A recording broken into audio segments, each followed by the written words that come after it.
आखिर क्यों इस लड़की की शादी एक सांप से कर दी? ऐसा क्या गुनाह किया था जो इसकी शादी एक सांप से कर दी और सांप ने इसके साथ जो किया? इस दर्दनाक वाक्य को जानने के लिए हमारे साथ आखिर तक बने रहिए।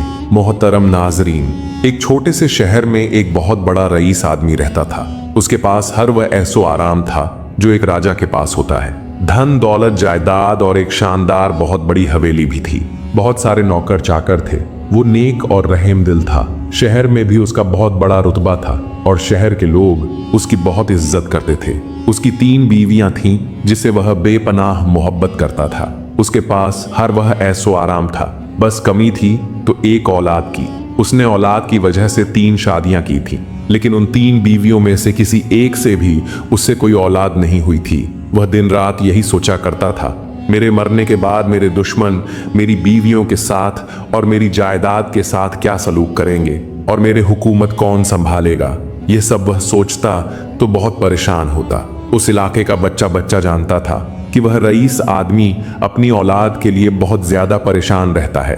फकीरों और दरवेश के पास भी जाता है, मगर कहीं से भी उसके दिल की तमन्ना पूरी नहीं हुई थी। उसी मोहल्ले में एक नजूमी रहता था जिसका नाम सराफत था। वह अपने फन में बहुत मशहूर था, लेकिन हर वक्त उसके पास पैसे की कमी रहती थी। फिर एक दिन उसको पता चला शहर के सबसे बड़े रईस आदमी औलाद की वजह से बहुत ही परेशान है। तब उसको एक तरकीब सूझी।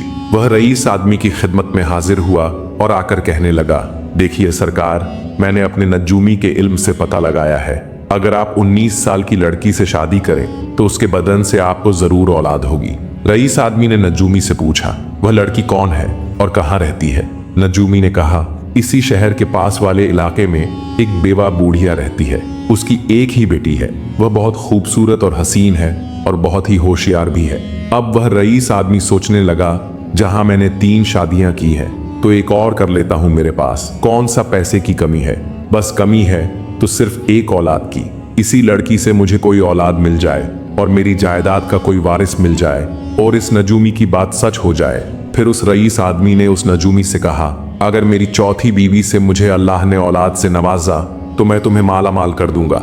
अगर यह सब कुछ झूठ हुआ तो मैं तुम्हारी खाल खिंचवा लूंगा। नजूमी कहने लगा, आप मुझ पर भरोसा रखिए, मेरी बताई हुई बात कोई आज तक गलत साबित नहीं कर पाया। आप मेरी बातों पर भरोसा कीजिए। आप एक बार उस बूढ़िया की बेटी से शादी करके मेरी बात को आजमा लीजिए। उस नजूमी ने सारी बातें उस रईस आदमी को बेवकूफ बनाने के लिए कही थी, क्योंकि नजूमी बहुत गरीब था और बुरे हालातों का मारा था। उसको पैसों की जरूरत थी।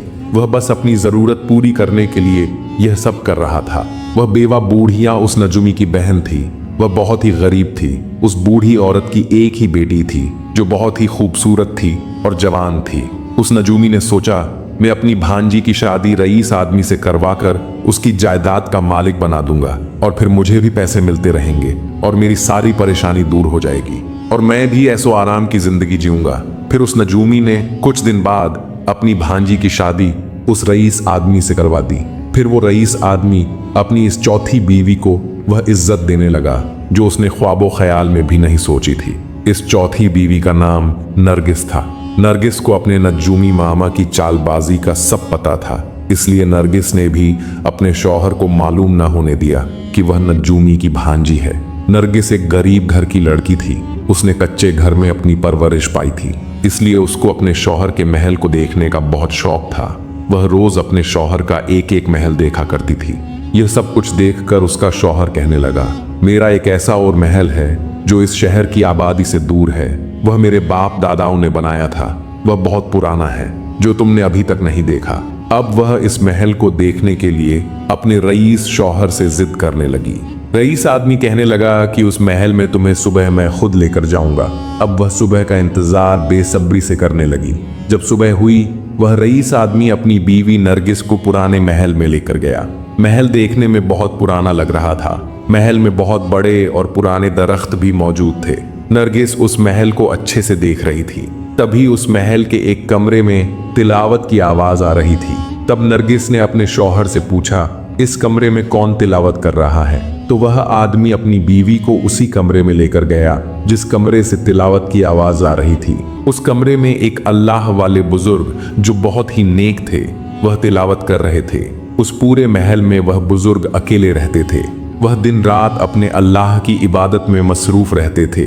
वह अल्लाह वाले बुजुर्ग दिन को उन पुराने दरख्तों के पास आते और उनके नीचे बैठकर दिन को अल्लाह की इबादत करते थे। दरख्त देखने में बहुत ही अजीब थे। नरगिस अपने शौहर से कहने लगी, ये दरख्त देखने में बहुत अजीब नजर आते हैं, क्या इन बुजुर्गों को इन दरख्तों से डर नहीं लगता?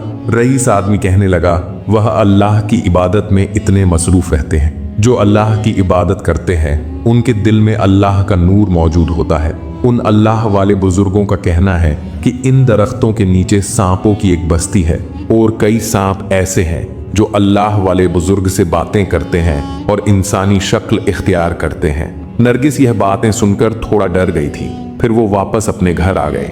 नरगिस की मदद से उसकी बूढ़िया माँ और उसका नजूमी मामा, जो सालों से गरीबी की जिंदगी गुजार रहे थे, अब वह ऐसो आराम की जिंदगी जीने लगे।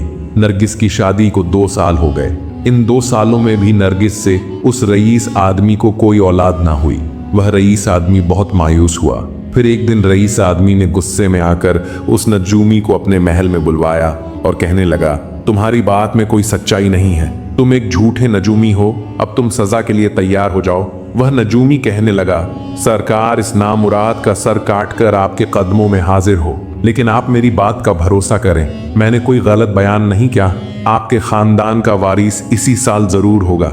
ये बात सुनकर उस रईस आदमी को लगा, एक बार और इसकी बातों का भरोसा कर लेते हैं। उस आदमी ने एक बार फिर खुश होकर उस नजूमी को मोतियों का हार दिया। अब वह नजूमी ने एक नई तरकीब सोची। वह हार लेकर अपनी बूढ़िया बहन के पास गया और जाकर कहने लगा कि तुम थोड़े दिनों बाद पूरे शहर में यह खबर फैला दो कि मेरी बेटी नरगिस माँ बनने वाली है। वह बूढ़िया कहने लगी कि यह बात फैलाना कोई बड़ी बात नहीं है, लेकिन इस झूठी बात को निभाना बहुत मुश्किल है, उसका अंजाम बहुत बुरा होगा। नजूमी कहने लगा, मेरी बहन तुम फिक्र मत करो, आखिर तुम्हारा नजूमी भाई किस दिन काम आएगा, आगे मैं सब कुछ संभाल लूंगा। मैं एक ऐसी तरकीब बनाऊंगा कि मैं और तुम बहुत ही ऐशो आराम की जिंदगी गुजारेंगे।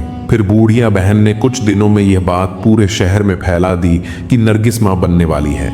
उस आदमी की सबसे छोटी बीवी इस खानदान को वारिस देने वाली है। ये खुश खबर सुनकर वह रईस आदमी बहुत खुश हुआ। रईस आदमी ने खुश होकर गरीबों में बहुत सी चीजें तकसीम की और नजूमी को भी अपने पास बुलाकर बहुत सारे इनाम दिए। नजूमी रईस आदमी से कहने लगा, सरकार मुझे आपको एक बात बतानी है। मुझे अपने नजूमी इल्म से यह पता चला है, आपके यहाँ एक खूबसूरत बेटा पैदा होगा। उसके पैदा होते ही 14-15 साल आप पर बहुत सख्त गुजरेंगे। रईस आदमी कहने लगा, मुझे तुम्हारी बात का मतलब समझ नहीं आया। नजूमी कहने लगा, आपके खानदान के चिराग को अगर उसकी माँ और नानी के अलावा किसी और ने देखा तो आपका बेटा एक भूत बन जाएगा या वह मर जाएगा। रईस आदमी यह सुनकर बहुत परेशान हो गया। नजूमी कहने लगा, अगर आप उसको ना देखेंगे तो इसमें कोई बड़ी बात नहीं है। जब वह 15 साल का हो जाएगा तो आप उसकी शादी कर देना, लेकिन आप उसकी बारात में शामिल ना होना। जब वह शादी करके अपनी दुल्हन लेकर घर में वापस आए तो आप अपने बेटे और बहू दोनों की सूरत एक साथ देख लेना। उस नजूमी की यह सारी बातें सुनकर वह रईस आदमी एक गहरी सोच में डूब गया। वह सोचने लगा, पहले तो अल्लाह ताला ने कई साल तक मुझे औलाद की नेमत से महरूम रखा और जब औलाद की खुशी दी तो इतनी सख्त पाबंदी लगा दी। दिन रात इस बात को लेकर वह परेशान रहा। फिर रईस आदमी ने अपने नौकरों को हुक्म दिया, आबादी से दूर एक खूबसूरत आलीशान महल तैयार करवाया जाए और उस महल के चारों तरफ एक बहुत ही खूबसूरत बाग बना दिया जाए ताकि उनके वारिस की अच्छे से परवरिश हो। कुछ महीने गुजर जाने के बाद एक खूबसूरत महल बनकर तैयार हो गया। जब बच्चा पैदा होने के दिन करीब आए तो रईस आदमी की बीवी नरगिस को उस महल में भेज दिया गया। नरगिस की देखभाल के लिए उसकी बूढ़ी माँ को मुकर्रर कर दिया गया ताकि किसी गैर औरत की नजर बच्चे पर ना पड़ सके। जब दिन पूरे हो गए तो नजूमी की बहन ने अपने भाई से राब्ता किया। उन दोनों ने मिलकर एक नौकर के जरिए रईस आदमी को बेटा पैदा होने की खबर दी। उस रईस आदमी की खुशी का कहीं ठिकाना नहीं था। उसने अपने सारे मुल्क में ऐलान करवाया कि हर घर में जश्न मनाया जाए। इस मुल्क के हर इलाके का हर आदमी बहुत खुश था। रईस आदमी ने अपने इलाके में बहुत सी मिठाई बांटी और उन अल्लाह वाले को बुलाकर अपने बेटे की लंबी उम्र दराज के लिए बहुत सी दुआएं की गईं। नजूमी यह सब देखकर अपनी चालबाजी और चालाकी पर बड़ा फख्र महसूस कर रहा था।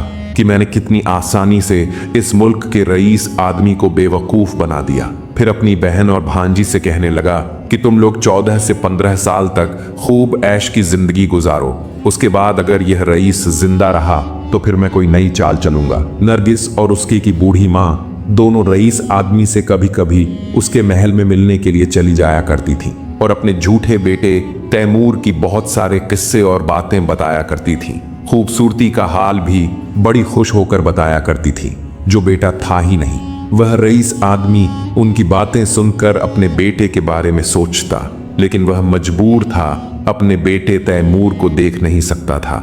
इसी तरह काफी साल गुजर गए। नजूमी के बताए हुए 14 साल पूरे होने को आए। अब रईस आदमी को अपने बेटे की शादी की फिक्र होने लगी। रईस आदमी ने उस नजूमी से पूछा, मेरे बेटे की शादी किसी भी लड़की से कर सकते हैं? नजूमी कहने लगा, हुजूर, आपके बेटे की शादी किसी भी लड़की से कर सकते हैं, इसमें कोई पाबंदी नहीं है। फिर उस आदमी ने सोचा, क्यों ना मैं अपने पुराने महल में जाकर अल्लाह वाले बुजुर्ग से कोई मशवरा लूं। वह रईस आदमी अपने नौकरों को लेकर अपने पुराने महल में अल्लाह वाले बुजुर्ग के पास गया। उस वक्त वह अल्लाह वाले बुजुर्ग एक पुराने दरख्त के नीचे बैठकर इबादत कर रहे थे। वह पूछने लगा, आप तो दिन रात अल्लाह की इबादत करते हैं, क्या आप मेरे बेटे तैमूर के लिए किसी अच्छी लड़की का इंतखाब कर सकते हैं ताकि मैं उस लड़की से अपने बेटे की शादी कर सकूं? अल्लाह वाले बुजुर्ग उस रईस आदमी की बातें सुनकर कहने लगे, आपको तो अपने बेटे की कोई खबर नहीं है, आपको कैसे बता सकता हूं कि आप अपने बेटे की शादी किस लड़की से करें? वह रईस आदमी कहने लगा, आप फिक्र ना करें, मेरा बेटा अब जल्द ही सबके सामने आ जाएगा। फिर अल्लाह वाले बुजुर्ग उस आदमी को कहने लगे कि आप अपने बेटे की शादी किसी ऐसी लड़की से करें जो हाफिज कुरान हो, 5 वक्त की नमाजी हो। जब वह रईस आदमी वहां से चला गया तो उस दरख्त के पीछे एक काला सांप रेंगता हुआ आया। वह रईस आदमी और उन अल्लाह वाले की बातें सुन रहा था। उस रईस आदमी के बहुत सारे बड़े बड़े आदमियों के साथ उसका रहन सहन था, मगर वह किसी गरीब हाफिज कुरान लड़की की तलाश में था। आखिरकार रईस आदमी ने एक हाफिज कुरान लड़की को तलाश कर लिया। वो भी एक बेवा औरत की बेटी थी। उसके साथ अपने बेटे का रिश्ता तय कर लिया और शादी की तारीख तय कर ली। कुछ दिन गुजर जाने के बाद रईस बेटे की बारात इस हाफिज कुरान लड़की के दरवाजे पर पहुंचने वाली थी।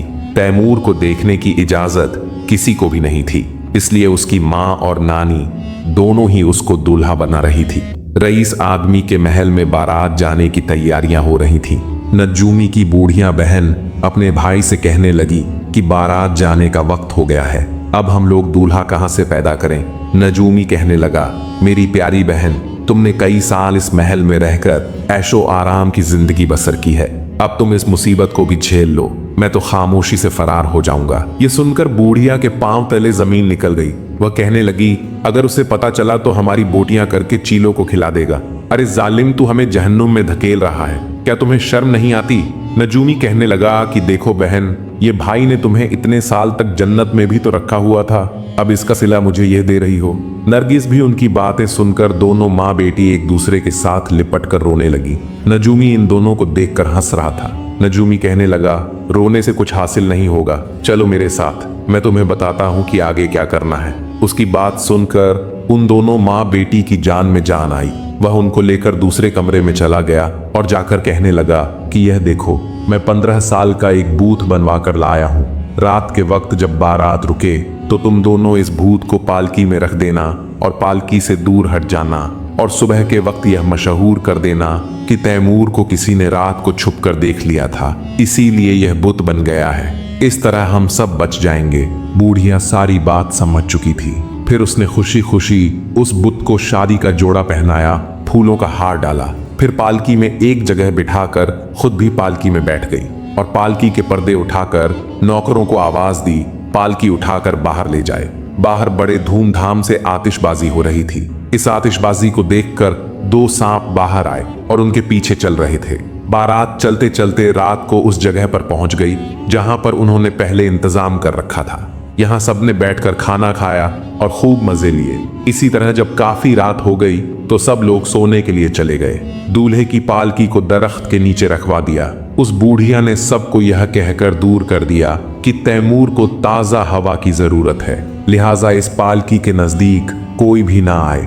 अगर किसी की नजर तैमूर पर पड़ गई तो फिर सब उसके जिम्मेदार खुद होंगे। जब सब लोग अपनी अपनी जगह पर जाकर सो गए तो बूढ़िया भी खामोशी से एक हुजरे में जाकर सो गई। उस जमाने में कहा जाता है अगर सांप 100 साल का हो तो वह इंसानी रूप इख्तियार कर सकता है और इंसानों की तरह बातें कर सकता है। जब दो सांप पुराने महल से उस बारात के पीछे आए, उस वक्त शीशम के दरख्त के ऊपर बैठे हुए थे और आपस में बातें कर रहे थे। नाग ने नागिन से कहा, क्या तुमने देखी यह बारात? उसने कहा कि हाँ मैंने देखी। नाग कहने लगा कि यह बारात नकली है। इस पालकी में जो दूल्हे की जगह एक बुत रखा हुआ है और यह बूढ़िया सुबह होते ही रोना पीटना शुरू कर देगी। उस दूल्हे को किसी ने देख लिया है और यह एक भूत बन गया है। इस तमाम फरेब के पीछे एक नजूमी का हाथ है। फिर सारे खेल से इनको निजात मिल जाएगी और वह रईस आदमी इस हकीकत को समझेगा और फिर उस रईस आदमी को बहुत सदमा होगा। नागिन कहने लगी, क्या उस रईस आदमी ने अपने बेटे को नहीं देखा?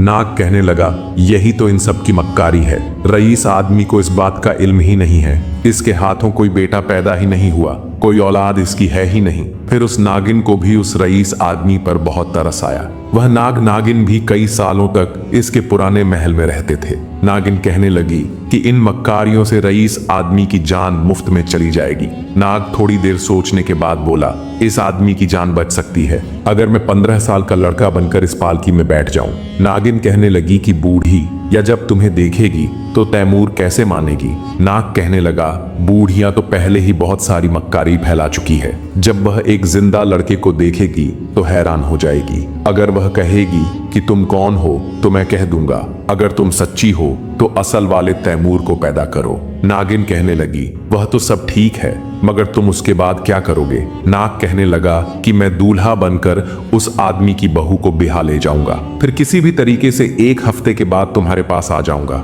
मगर वह कहने लगी कि मैं तुम्हें सिर्फ एक शर्त पर जाने दूंगी, तुमको 1 हफ्ते तक मेरे पास वापस आना होगा। नाग ने कहा, हाँ मैं जरूर आऊंगा। फिर उस नाग ने अपना चेहरा बदला और वह एक 15 साल का खूबसूरत लड़का बनकर पालकी में बैठ गया और उस बुत को झाड़ियों में फेंक दिया। बूढ़िया सुबह होते ही अपने हुजरे से निकलकर अपनी मक्कारी खेलने वाली थी। उसने पालकी का पर्दा उठाया तो सामने बुत की जगह एक जिंदा खूबसूरत लड़का नजर आया। उसको देखकर एकदम हैरान रह गई और कहने लगी, तुम कौन हो? नाग मुस्कुराकर कहने लगा, क्या तुम नहीं जानती, मैं इस बारात का दूल्हा हूँ। तुम बगैर दूल्हा के बारात लेकर जा रही थी। अब तुम अल्लाह का शुक्र अदा करो कि तुमको एक जिंदा सही सलामत दूल्हा मिल गया। फिर कुछ सोचने के बाद बूढ़िया कहने लगी कि चलो मेरी बात बनी रहेगी, इसी को दूल्हा बना रहने देती हूँ। फिर बारात उस गरीब हाफिज कुरान लड़की के दरवाजे पर पहुंची। उस बेवा औरत ने अपनी हैसियत के मुताबिक अपनी बेटी को कुछ कपड़े और तोहफे दिए और इसी शान और शौकत के साथ बारात वापस चली गई। ये 15 साल उस रईस आदमी ने कैसे गुजारे थे सिर्फ वही जानता था। इस 15 साल के इंतजार में आज का दिन उसके लिए बहुत ही बेचैनी का दिन था। वह बहुत बेसब्री से बारात का इंतजार कर रहा था। बारात महल के दरवाजे पर पहुंची। उसने पालकी का पर्दा उठाया और अपने बेटे को गले से लगा लिया, उसका माथा चूमा। फिर काफी देर तक उसे देखता रहा। उसका दिल खुशी से झूम रहा था। उस रईस आदमी ने अपने बेटे और बहू के आने की खुशी में बहुत सारा जश्न मनाया और उनके लिए हर नेमत पेश की गई। उसने अपने महल को इस कदर सजाया कि देखने वाला देखता रह जाता। उस रईस आदमी ने अपनी बहू और बेटे के लिए बहुत सारे नौकर और कनीज मुकर्रर कर दी गई थी। जब नाग ने इंसानों की दुनिया में इतना ऐशो आराम देखा तो अपनी पहली जिंदगी को वो भूल बैठा था। दूसरी तरफ नागिन अपने नाग का इंतजार करते करते थक गई और उसने इरादा किया कि वह अपने नाग की तलाश में जाएगी और अपने साथ वापस लेकर आएगी। नागिन अपने कुनबे से रुखसत लेकर उसकी तलाश में निकल पड़ी। नागिन नाग को तलाश करते करते काफी दिन तक जंगल में भटकती रही, हर जगह तलाश करती रही। आखिरकार एक दिन नागिन महल में पहुंची गई। नागिन महल के बाग में छुपी रही, लेकिन महल में जाने के तमाम रास्ते बंद थे। वह बहुत परेशान हुई। आखिर मजबूर होकर बाग में छुप गई। सुबह के वक्त एक आदमी ने महल का दरवाजा खोला। नागिन अंदर दाखिल हुई तो एक आदमी ने उसे देख लिया और सांप का शोर मचाता हुआ उसके पीछे दौड़ने लगा। उधर शोर सुनकर बहुत सारे खादिम आ गए। उन सब ने मिलकर नागिन को घेर लिया। नागिन को बहुत गुस्सा आया और उसने एक खादिम को डस लिया लेकिन तन्हा इतने खादिम का मुकाबला कैसे करती। बेचारी का मुंह कुचला गया। जैसे ही तैमूर कमरे से बाहर निकला तो उसने कहा, क्या तमाशा है, क्या सुबह सुबह शोर मचा हुआ है। एक खादिम ने कहा, छोटे सरकार, एक सांप बाग से निकलकर महल में दाखिल हो गया था। उसने एक खादिम को डस लिया, लेकिन बाकी खादिम ने मिलकर उस सांप का मुंह कुचल दिया है। तैमूर ने दौड़कर मरे हुए सांप को देखा तो उसकी आंखों में आंसू आ गए। तैमूर को नागिन की मौत और अपनी वादा खिलाफी के ख्याल से उसके दिल को बहुत सदमा हुआ। उसकी बीवी और बाप ने उसकी उदासी की वजह पूछी, लेकिन उसने कुछ नहीं बताया। वह अपने इसी गम को लेकर उन अल्लाह वाले बुजुर्ग के पास रेंगता हुआ गया। अल्लाह वाले बुजुर्ग के पास जाकर उसने इंसानी शक्ल इख्तियार की और उनसे कहने लगा, मेरी बीवी नागिन मर चुकी है। जैसा कि आप जानते हैं, अगर नाग और नागिन में से एक को मार दिया जाए तो दूसरा उसका बदला जरूर लेता है। अगर मैं इन दोनों से बदला लूंगा तो मेरी बीवी और उस रईस आदमी को मेरा इल्म हो जाएगा कि मैं एक सांप हूँ, उसका बेटा नहीं। अल्लाह वाले बुजुर्ग कहने लगे कि यह मैं जानता हूँ कि तुम इंसानी नहीं हो और उस रईस आदमी की कोई औलाद नहीं हो। तुम ज्यादा देर तक उस हाफिज कुरान लड़की से झूठ नहीं बोल सकते, इसलिए तुम्हें एक दिन उसको सच बताना होगा। और जो मर चुका है उसका गम न करो। जो इस दुनिया से चला जाता है वह किसी का भी सगा नहीं होता, चाहे उसकी अपनी औलाद ही क्यों ना हो। अगर तुम अपनी सांप वाली जिंदगी में चले गए तो तुम्हारी दुल्हन तड़प तड़प कर मर जाएगी, और जिस दिन तुम्हारी सच्चाई सबके सामने आ जाएगी तो तुम सांपों की दुनिया को हमेशा के लिए अलविदा कह दोगे। तुम्हारी हाफिज कुरान बीवी तुम्हारी लंबी जिंदगी के लिए दुआएं करती है। वह नाग अल्लाह वाले की बातें सुनकर अपने महल में आ गया और उधर आकर फिर उसको ख्याल आया, अगर मेरे कुनबे वालों को मेरी नागिन बीवी की मौत की खबर मिली तो वह मेरी इस बीवी के दुश्मन बन जाएंगे और उसको मेरी नागिन का कातिल समझकर जरूर एक न एक दिन डस लेंगे। इस ख्याल से वह बहुत बेचैन हो गया और खूब गौर करने के बाद अपनी बीवी के पास जाकर बोला, मैं तुम्हें चंद नसीहत करता हूँ, इनका हमेशा ख्याल रखना। बीवी ने कहा कि आप मुझे बताएं, मैं हमेशा अमल करूंगी। वह कहने लगा, कांच की चूड़ियां पहनना और फूलों के गजरे पहनना हमारी रीत नहीं है, इसीलिए इनसे बच के रहना। बीवी ने वादा किया कि आप मुझ पर भरोसा रखें, मैं इन बातों को हमेशा याद रखूंगी और इनसे बचकर रहूंगी। चंद दिन बाद एक चूड़ियां बेचने वाली औरत आई, अपनी चूड़ियों की खूब तारीफ करने लगी। बेगम ने चूड़ियां देखकर कहा, चूड़ियां तो बहुत अच्छी हैं, लेकिन क्या करूं, कांच की चूड़ियां पहनना हमारी रीत नहीं है। इस बात को सुनकर वह चूड़ियां बेचने वाली हैरान रह गई और बोली, अगर कांच की चूड़ियां पहनना आपकी रीत नहीं है तो जरा अपने शौहर से पूछना कि उसकी जात क्या है। रात को बीवी ने अपने शौहर से पूछा कि जरा मुझे बताएं तो आपकी जात क्या है। वह कहने लगा कि मेरी जात मालूम ना कर, तू हमेशा पछताएगी। उसकी बेगम खामोश हो गई। कुछ दिन बाद मालन फूलों के गजरे लेकर बेचने आई और बेगम से इन चीजों की बहुत तारीफ करने लगी। उसने यह कहकर इनकार कर दिया कि फूलों के गजरे पहनना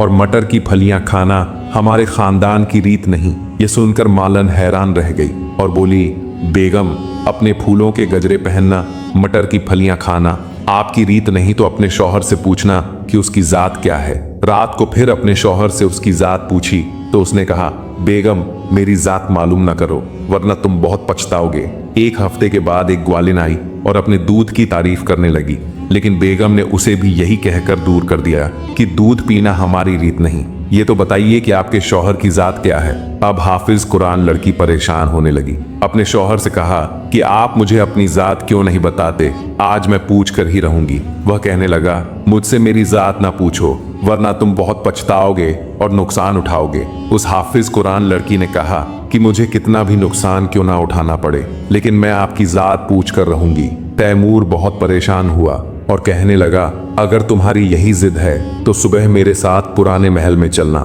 जो आबादी से बहुत दूर है। वहां पर मैं तुम्हें बता दूंगा कि मेरी जात क्या है। हाफिज कुरान लड़की ने किसी तरह से रात गुजारी। फिर सुबह होते ही वह लोग पुराने महल में पहुंच गए। पुराने महल में पहुंचकर शौहर ने कहा कि बेगम, मैं तुमसे एक बार फिर कहता हूं कि मुझसे मेरी जात ना पूछो, तुम बहुत ज्यादा पछताओगी। मगर उसकी बीवी कहने लगी कि नहीं, आज तो मैं पूछ कर ही रहूंगी। उसका शौहर अपनी बीवी को एक बहुत पुराने दरख्त के पास लेकर गया जो कि बहुत घना था। उस दरख्त की जड़ों के पास छोटे बड़े सुराख बने हुए थे। उसके शौहर ने कपड़े उतारकर उन सुराख के पास खड़े होकर कहा कि एक बार फिर से कहता हूं कि मेरी जात ना पूछो, वरना तुम पछताओगे। बेगम कहने लगी कि यह अजीब मजाक है, बार बार मुझे यही कहे जा रहे हो कि जात मत पूछो, फिर भी मैं पूछ कर रहूंगी, आखिर तुम्हारी जात क्या है। वह नाग हाफिज कुरान लड़की का शौहर मजबूर हो गया। वह अचानक इंसान से सांप बन गया और रेंगने लगा। उसकी बीवी का दिल इतनी तेजी से धड़कने लगा और यह भूल गई थी कि मेरा शौहर एक नाग है, चाहे जो भी हो वो मेरा शौहर है और मुझे इसका साथ नहीं छोड़ना चाहिए। उसने जाकर अपने रेंगते हुए शौहर को पकड़ना चाहा, जो सांप बन चुका था। वह जल्दी से एक सुराख के अंदर अपना मुंह डाला और वहीं उसके अंदर गुम हो गया। उसको कहीं भी नाग दिखाई ना दिया।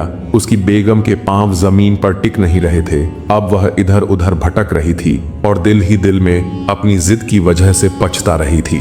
वह रोती आंसू बहाती जा रही थी, अपने शौहर यानी कि नाग की तलाश में चली जा रही थी। वह हाफिज कुरान लड़की चलती चलती थक गई थी। थोड़ी देर के लिए उसने सांस लिया और फिर नाग की तलाश में रवाना हो गई। उसका शौहर उससे बिछड़ने के बाद कहाँ गया, अब वह किस जगह मिलेगा, अगर ना मिला तो वह क्या करेगी।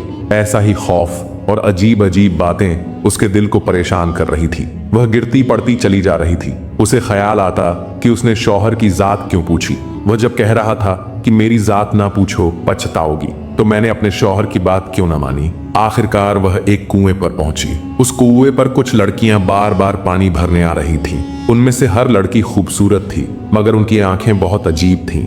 हर लड़की की आवाज मीठी और सुरीली थी, लेकिन किसी की बाहों में चूड़ियां ना थीं, नाक कान में कोई जेवर नहीं था। आपस में बातें करती और हफीज कुरान लड़की को एक नजर देखकर चली जाती, फिर थोड़ी देर के बाद आकर पानी भरने लगती। आखिर उस हाफिज कुरान लड़की ने पूछा कि तुम इतना पानी कहाँ लेकर जा रही हो। वह लड़की ने जवाब दिया कि हमारे मामू इंसान बनकर इंसानों में रहने चले गए थे, कितने दिनों के बाद वापस आए हैं तो उनके जिस्म से इंसानों की बू आ रही है, इसलिए हम सब मिलकर उन्हें खूब मल मल के नहला रहे हैं। इस बात को सुनकर हाफिज कुरान लड़की को यकीन हो गया कि लड़की का मामू ही उसका शौहर है। उसने लड़कियों की निगाह से बचकर अपनी उंगली से एक अंगूठी उतारी और चुपके से लड़की के पानी में डाल दी। उसका शौहर एक पत्थर पर लेटा हुआ था। लड़कियां उसके बदन पर खुशबू से साबुन मल रही थीं और अतर छिड़क रही थीं। कुछ लड़के हथेलियों से बदन को मल रहे थे और पानी ले जाने वाली लड़कियां बारी बारी उस पर पानी डाल रही थीं।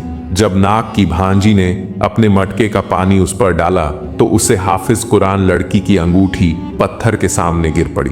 वह उस अंगूठी को देखते ही पहचान गया कि यह अंगूठी उसकी बीवी की है। उसने अपनी भांजी से पूछा कि यह तुम्हारे मटके में अंगूठी कहाँ से आ गई। उसने हैरानी से अंगूठी को देखते हुए कहा कि मुझे तो कोई खबर नहीं है, मेरे मटके में यह अंगूठी कहाँ से आई। नाग बोला, कुएं पर कोई औरत तो नहीं थी। सब लड़कियों ने एक जबान होकर कहा कि हाँ, एक औरत बैठी हुई थी। वह बहुत ही थकी हुई लग रही थी, चेहरा पीला पड़ा हुआ था, आंखों में आंसू टपक रहे थे। ये सुनकर नाग का दिल भर गया। वह सोचने लगा कि मेरी बेगम मेरी तलाश में यहाँ तक आ पहुंची, उसके दिल पर क्या गुजर रही होगी। फिर उसके दिल ने कहा कि बेगम को तेरी जात मालूम हो गई है, लेकिन फिर भी वह तेरी तलाश में है। शायद हाफिज कुरान है, इसलिए वफादार लड़की है, और एक तू है कि उसे छोड़कर यहाँ चला आया है। ओ बेमुरव्वत, उठ और उसके टूटे हुए दिल को तसल्ली दे। वह पत्थर से उठा और तेजी से दौड़ता हुआ कुएं पर पहुंचा।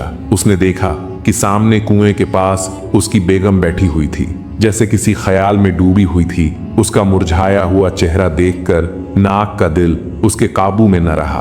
उसने फौरन ही अपनी काया पलटी और इंसान बनकर उसके सामने खड़ा हो गया। बेगम की नजर उस पर पड़ी तो उसकी आंखों में आंसू भर आए। वह टिका टिकी बांधकर उसकी सूरत देखने लगी। नाग उसकी यह हालत देखकर बोला कि बेगम, मेरा ख्याल था कि तुम बहुत जिद्दी हो, इसलिए मैं तुमको छोड़कर यहाँ चला आया था, लेकिन अब तुम्हारा दिल भी देख लिया और समझ गया कि तुम्हारे दिल में मेरे लिए बहुत ज्यादा मोहब्बत है और तुम मुझे बेहद चाहती हो। बेगम प्यासी नजरों से उसे देख रही थी, लेकिन जबान से कोई बात ना निकली।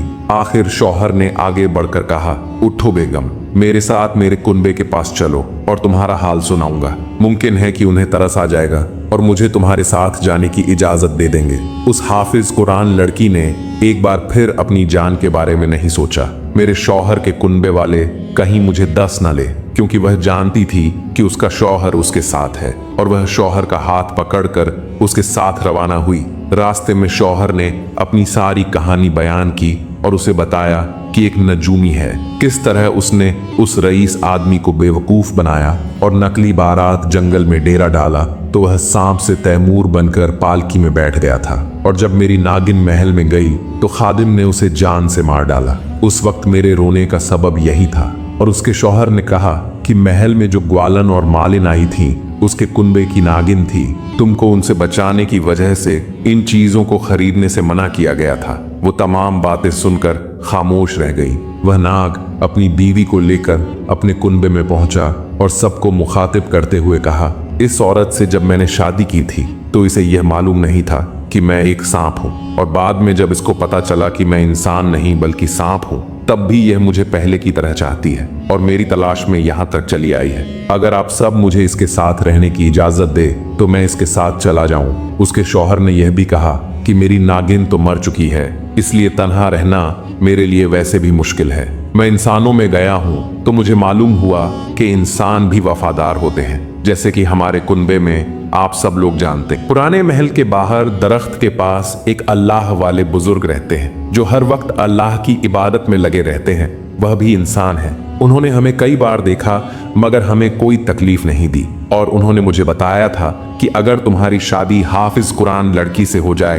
तो तुम हमेशा के लिए इंसानों की दुनिया में रह सकते हो। और मेरी बेगम हाफिज कुरान है। अगर मैं इसके साथ इंसानों की दुनिया में चला जाऊं तो इसकी भी जिंदगी हंसी खुशी के साथ बसर होगी। सांप के कुनबे वालों ने कहा कि हमें तुम्हारी वफादारी देखकर बहुत खुशी हुई, इसलिए हम खुशी से अपने सांप भाई को तुम इंसानों के हवाले करते हैं। जाओ, जाकर अपनी बेगम को ले जाओ और अपनी जिंदगी हंसी खुशी बसर करो। जब वह दोनों मियाँ बीवी पुराने महल में दाखिल हुए तो उन अल्लाह वाले बुजुर्ग के पास गए, उनको जाकर सारा वाकया बताया। फिर अल्लाह वाले ने उन दोनों मियाँ बीवी को बोला कि जाकर सारी सच्चाई उस रईस आदमी को बताओ। फिर जब दोनों मियाँ बीवी अपने महल पहुंचे तो सब खुश हो गए, और वह रईस आदमी तैमूर और बेगम की जुदाई से बेहद गमगीन था, लेकिन इस वक्त बहुत खुश था। उन दोनों को गले से लगा लिया। रईस आदमी ने अपने बेटे से पूछा कि इतने दिनों से कहाँ गायब थे। उस नाग ने बैठकर सारा हाल सुनाया। वह रईस आदमी हैरान रह गया और सोचने लगा, नजूमी उसकी बहन और भांजी कितना अरसा से उसे बेवकूफ बना रहे थे और दिन रात उसको ठग रहे थे। रईस आदमी का जिस्म गुस्से से कांपने लगा और उस वक्त उस नजूमी और उसकी बहन को बुलवाकर हुक्म दिया, इन दोनों को सूली पर चढ़ा दिया जाए। और यह मक्कार और चालबाज जब मुल्क के इतने बड़े आदमी को फरेब दे सकते हैं तो हर किसी को लूटने में यह कसर नहीं छोड़े। वह दोनों गिड़गिड़ाकर उस आदमी से माफी मांगने लगे, मगर उस आदमी ने उन दोनों की एक न सुनी, बल्कि अपने नौकरों से कहा कि इन दोनों को फौरन मेरी नजरों से दूर कर दो। उस वक्त नौकर उन दोनों को खींचकर वहां से ले गए और दूसरे दिन उन दोनों मक्कार को सूली पर चढ़ा दिया गया। फिर उस रईस आदमी ने अपनी बेगम नरगिस को उम्र कैद की सजा सुना दी, क्योंकि उसने बीवी होते हुए भी उसको सच नहीं बताया था, बल्कि अपनी माँ और मामू का हर कदम में उनका साथ दिया। और सबको सजा देने के बाद वह रईस आदमी बहुत परेशान और गमगीन रहने लगा। तैमूर समझ गया कि शायद इस वजह से उनकी यह हालत बनी है, इसलिए वह रईस आदमी की खिदमत में हाजिर हुआ और कहने लगा, आपको मेरी हकीकत मालूम हो चुकी है, आप इजाजत दें तो मैं अपनी बीवी के साथ कहीं और चला जाऊंगा। रईस आदमी पहले तो उसकी शक्ल देखता रहा, फिर कहने लगा कि तुम इंसान हो या नाग, मुझे इससे कोई वास्ता नहीं। मैंने हमेशा तुम्हें अपना बेटा समझा है और अब भी तुम्हें इसी निगाह से देख रहा हूँ। तुमने भी मेरे साथ कभी ऐसी कोई बात नहीं की जिससे मैं यह समझूं कि तुम मेरे बेटे नहीं हो, इसलिए मुझसे तुम्हारी जुदाई अब बर्दाश्त नहीं होगी। तैमूर सर झुकाए बैठा हुआ था। रईस आदमी की बातों का बहुत गहरा असर लिया था। उस नाग अपने दिल में कहने लगा कि मैं इस आदमी की दिल और जान से इज्जत करता हूँ। फिर वह नाग उस रईस आदमी से कहने लगा, अब्बा जान, आपकी कोई औलाद नहीं है, इसमें आपका कोई कसूर नहीं है, शायद अल्लाह ने इसीलिए मुझे आपका बेटा बनाया है। इस महल के अलावा बाकी सब लोग तो यही जानते हैं कि मैं तो आपका बेटा ही हूँ। ये सुनकर वह रईस आदमी अपनी आंखों में आंसू भरे इस सांप से कहने लगा कि हाँ बेटा, तुम मेरे बेटे ही हो और मेरे मरने के बाद भी मेरी जायदाद को तुम ही संभालोगे। ये सुनकर वह सांप भी रोने लगा और कहा, अब्बा जान, आज से मैं आपका बेटा और आप मेरे वालिद हैं। इसके बाद वह लोग हंसी खुशी अपनी जिंदगी गुजारने लगे। मोहतरम नाजरीन, अगर आपको यह हमारा वाक्य अच्छा लगा हो तो इसे अपने रिश्तेदारों के साथ जरूर शेयर करें और हमारे चैनल स्टोरी कारवां को जरूर सब्सक्राइब करें। हम आपके लिए ऐसे ही अजीबोगरीब वाकयात लाते रहेंगे।